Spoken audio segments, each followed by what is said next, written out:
You don't have to wait until you've done all of the backtesting and analysis to start paper trading a system. You can start it straight away and then run the backtesting and analysis in parallel with the paper trading, and you'll find you'll probably learn a lot more about the system.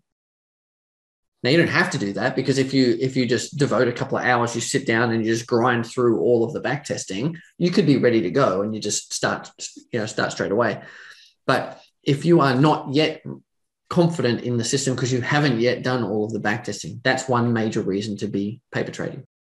The second major reason is you don't have the capital available for the system yet. So let's say you come to trading and you've got no money. Okay? You're saving money to start trading. Then you should be paper trading, right? Because there's a lot of lessons in running the process that you should be learning. And then when you've got enough capital to start, then you start.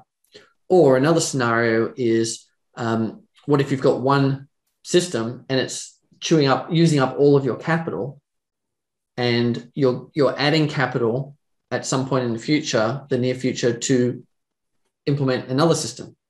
But we don't paper trade to test the system's profitability. That's what backtesting is for. Mm-hmm. Paper trading is a really terrible way to test a system's profitability, because you're going to get a couple of trades, which tells you basically nothing. If we've learned anything by analyzing the stock market in a systematic way, is that you need a lot of data, a lot of history, and a lot of trades to figure out whether the system is actually profitable. So a lot of people will come to the market and find a set of rules and start paper trading it, paper testing it. And after 20 or 30 trades, they say, oh, these rules are amazing. I made so much money. And they start trading and they wonder why they hit a massive drawdown. Like, the rules weren't amazing. It's just that they happen to have a couple of good trades.